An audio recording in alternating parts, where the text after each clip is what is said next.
শুকতারা পত্রিকাটা মধুসূদন মজুমদারের সঙ্গে দেখছিলেন, আমার বাবা ক্ষীরোদচন্দ্র মজুমদার। এবং উনি দেখে ওনার মাথায় কিছু আইডিয়াস আসে। উনি একদিন নারায়ণবাবুকে প্রস্তাব রাখেন যে এই ধরনের বাংলায় ছবিতে গল্প আপনি আঁকতে পারেন না, আপনি লিখতে পারেন না। নারায়ণবাবু শুনে বলেন যে আমি চেষ্টা করতে পারি। বাটুল দি গ্রেট, সেইটার উপরে নির্ভর করে আমি এবার একটা ক্যারেক্টার খাড়া করে আমি সেইটা দিয়ে আমি মানে গল্প একটা করে সেইটা দিয়ে দিলাম। পূর্ব পাকিস্তানের সঙ্গে যখন যুদ্ধ লাগলো আমাদের ভারতের, সেই সময় আমাকে ওই ক্ষীরোদবাবু মানে যিনি দেখতেন আমাকে বললেন যে রামবাবু এবার আপনি এক কাজ করুন, বাটুলকে ফিল্ডে নামিয়ে দিন। তখন আমি বাটুলকে ফিল্ডে নামিয়ে ওদের ট্যাঙ্ক দিয়ে ওদের তাড়া করা, ওদের ওই গোলা ফুঁদিয়ে ওদের দিকে ফিরিয়ে দেওয়া, এইসব নানাবিধ সব কাণ্ড কারখানা দিয়ে সব মানে করতে হবে।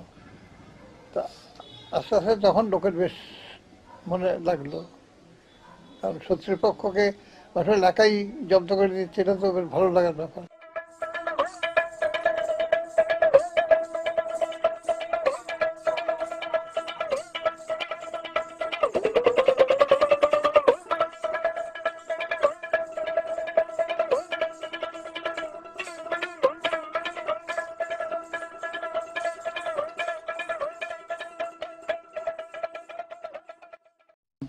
সাধারণত প্রথম পরিবার কর্তৃপক্ষের এক ভাই তিনি আমাকে বললেন যে নারায়ণবাবু আপনি ছবি দিয়ে গল্প করতে পারবেন, মানে কমিক্স করতে। তখন আমি বললাম যে হ্যাঁ চেষ্টা করব। তার চেষ্টা করব বলে এসে আমার তখন মনে হলো যে আমি এই শিবপুরের ওই আমাদের যেখানে দোকান ছিল ওইখানে রকে বসে আমি তখনকার সব ওই ছেলে ছোকরারা আমার বেশি যেসব কাণ্ড কারখানা করতো আমার দেখে মজা লাগতো। তা সেইগুলোকে আমি যখন আমার কাছে বললেন উনি যে ছবি দিয়ে কোনো গল্প মজার, তখনও সেই ঘটনাগুলো আমার মাথায় এলো। আমি তখন সেইগুলোকে গল্পকারে সাজিয়ে ছবি দিয়ে এঁকে দিলাম। একটা কনসেপ্ট জারণ করা একটা বড় জিনিস। কনসেপ্ট জারণ করার পর সেটাকে ঠিকঠাক করে ইমপ্লিমেন্ট করা, ওইটুকু জায়গার মধ্যে 6খানা প্যানেলের মধ্যে রাখবো, নইলে জায়গা দেবে না আমায়, পাবলিশার্স জায়গা দেবে না। দুটো পাতার মধ্যে কমপ্লিট করুন, দুটো পাতার মধ্যে তোমাকে হাসিয়ে বেরিয়ে যেতে হবে। This is trip. আমি বলবো যে সেটা হচ্ছে যে নারায়ণ যেটা করে সেটা হচ্ছে আরো কঠিন। একটা গল্পকে প্রেজেন্ট করা একটা জিনিস, আর একটা কনসেপ্টকে হাসিয়ে প্রেজেন্ট করা, এই যে স্ক্রিপ্টের জায়গাটা, এটা হচ্ছে অসাধারণ।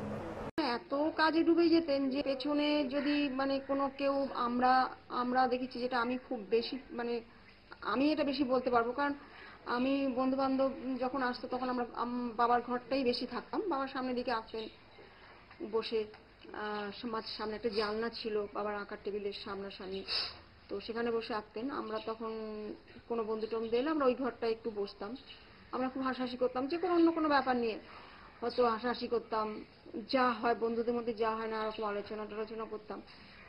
আমার বন্ধুরা হয়তো তখন বলতেন যে এই মেসমশাই শুনবে। আমি কিন্তু সেটা খুব ভালোভাবে বুঝতাম যে বাবা কিছুই শুনছে না। বন্ধুরা বুঝতে পারতো না, আমি বুঝতে পারতাম যে বাবা কিছু শুনছে না। গিয়ে জিজ্ঞেস কর আমরা কি বলছিলাম, কিছু বলতে পারবে না।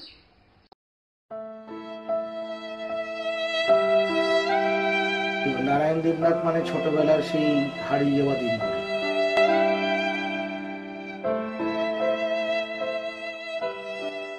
নারায়ণ দেবনাথ বলতেই যেটা মনে হয় ওনার কমিক্স ক্যারেক্টার, সর্বপ্রথমে বাটুল, হাঁদাবোধা, নটে ঘন্টা।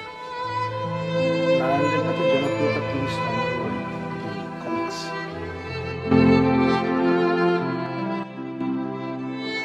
নারায়ণবাবু বাঙালিদের জন্য বাঙালি চরিত্র এঁকে তাকে বাঙালি অন্দরমহলে ঢুকিয়ে দিতে পেরেছে। আমার কাছে ওনার আশাটা একটু অদ্ভুত ছিল, প্রতিটা বাচ্চার কাছে যেভাবে আসে আর কি। আমি বড় হয়েছি ঝাড়গ্রাম মেদিনীপুরে। তো ছোটোবেলায় বাজারে যাওয়ার সময় কমিকের বই, বিভিন্ন রকম কমিক্সের বই পড়তাম আর কি, শুধুমাত্র হাদা বোদা নন্টে ফন্টেই নয়। কিন্তু কি জানি কেন একটা অদ্ভুত অ্যাটাচমেন্ট ছিল বইগুলোর সাথে। যে প্রথম তো কাভারটা আমি আজ অবধি ভুলতে পারি না। তখন বুঝতে পেরেছি আস্তে আস্তে ওয়াটার কালারটা কী জিনিস, কীভাবে করে ওয়াটার কালারটা। তো হাদা বোদা নন্টে ফন্টের মানে বইটা নেওয়ার পরেই মানে কত তাড়াতাড়ি শেষ করতে হবে বইটা, এইভাবে দীর্ঘদিন চলেছে। প্রচণ্ড হাসি ঠাট্টা হুল্লোড়, মানে যে শব্দগুলো ব্যবহার করা, তখন এমনি পড়েই যাচ্ছি। তারপর ধরো কলকাতা চলে এলাম আমরা, আসার পরে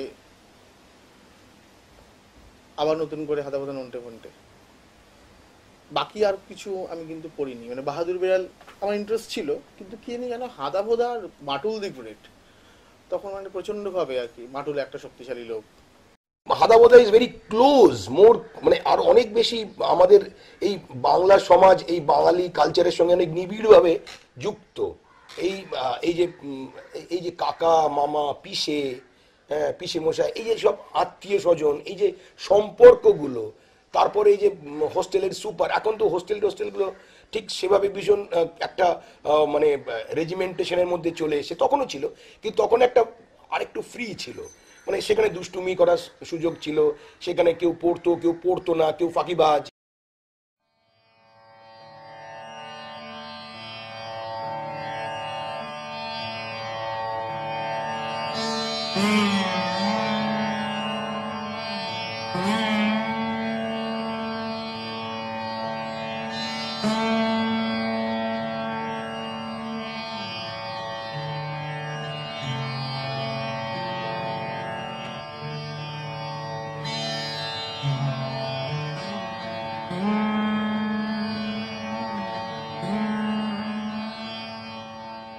নারায়ণ দেবনাথ এমন একজন অলংকরণ এবং কমিক শিল্পী যিনি নিজের কাজের গুণগত মান নিয়ে কোনোদিন কম্প্রোমাইজ করেননি, এবং যার মধ্যে বাংলার অলংকরণ শিল্পীদের মধ্যে যে সামগ্রিক গুণ দেখা গেছে, সেই সামগ্রিক গুণ একক একটি মানুষের হাত দিয়ে পরিস্ফুটিত হয়েছে। অর্থাৎ অলংকরণের সমস্ত ঘরানায় তিনি নিজের দক্ষতার ছাপ রেখেছেন। কোনো একটা পার্টিকুলার জন্তু বা জানোয়ার আঁকতে গেলে লেখায় যেটা আছে ঠিক সেই জানোয়ারটাকে খোঁজার জন্য উনি, তখন আবার রেফারেন্স অত পাওয়া যেত না, গুগল সার্চ করার সুযোগ ছিল না, উনি মানে রীতিমতো পরিশ্রম করে খেটে খুঁটে ছবি আঁকতেন। এবং যে কারণে আমরা এই যে জঙ্গলের টার্জেন, তো শুধু না, উনি একটা বনে জঙ্গলে বলে একটা বই করেছিলেন, আমার কাছে আছে। আফ্রিকাতে গিয়ে একটা শুটিং দল শুটিং করছে, সিনেমা শুটিং করছে, সেখানে জেব্রা, হিপোপটেমাস, কুমির থেকে নিয়ে ছোট ছোট বাঁদর, কত কি এঁকেছেন। সে জাগুয়ারের সঙ্গে সাপের লড়াই হচ্ছে, অজগরের, তার সঙ্গে ক্যারেক্টার্স, ওরকম সমস্ত আদিবাসী লোকেদের ক্যারেক্টার্স, মানে অবলীলায় আঁকতেন। এবং এত সুন্দর একটা পরিবেশ তৈরি হতো যেগুলো ছোটদের খুব ভালো লাগতো, ছোটরা খুব তাড়াতাড়ি কমিউনিকেট করতে পারতো, এনজয় করতে পারতো।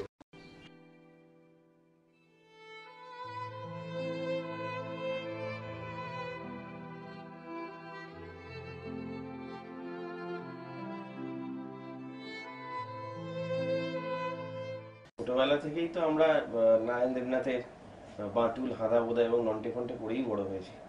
তখন তো আমাদের এখনকার মতো এত ছোটা ভীম বা অন্যান্য যে কমিক্স এখন পপুলার সেসব ছিল না। তো ইন্দ্রজাল কমিক্সের মতো আমরা প্রত্যেক ইস্যুতে তখন যার যে ম্যাগাজিনে প্রকাশিত হতো ওনার কমিক্স ধারাবাহিকভাবে আমরা পড়তাম। তো ছোটবেলা থেকেই ওনার প্রচন্ড রকমের ভক্ত ছিলাম। কোনোদিন ভাবতে পারিনি যে ওনার পাবলিশার হতে পারবো। করতে করতে করতে করতে একদিন জেঠুর সঙ্গে, মানে নারায়ণ দেবনাথের সঙ্গে কথা বলতে বলতে আমরা পুনরুদ্ধার করলাম যে ওনারই 40 বছর আগে করা অ্যাডভেঞ্চার কমিক্স তথা গ্রাফিক নোভেল উনি করে ফেলেছেন। তো সেইটা খুঁজতে খুঁজতে প্রায় 5টা রহস্যগোয়েন্দা গল্প নিয়ে আমরা কমিক্সে বই করলাম, রহস্যগোয়েন্দা কমিক্স, এবং ইতিমধ্যে সেটা বাজারে প্রকাশিত হয়েছে এবং তুমুল সাড়া ফেলেছে। ওনার প্রজেক্টগুলো মোটামুটি আমরা গত 2 বছর ধরে চালু করি, কারণ এক একটা খণ্ড যা ইতিমধ্যে প্রকাশ হয়েছে নন্টে ফন্টে, বাঁটুল এবং হাদাবোধা প্রায় 500 পাতার উপরে, তো 1500-1600 পাতা, সারা বছর ধরে সেটাকে নতুন করে ভালো করে ডিজাইন করে নতুন করে রং দিয়ে টাচ আপ করে বের করতে অনেক সময় লাগে। সেগুলো আমরা করেছি এবং ওনার খুব পছন্দ হয়েছে। এবং আপনাদের জানিয়ে রাখি, ইতিমধ্যে উনি আমাদের বইগুলোকে একমাত্র অনুমোদিত সমগ্র বলে অনুমোদন করেছেন।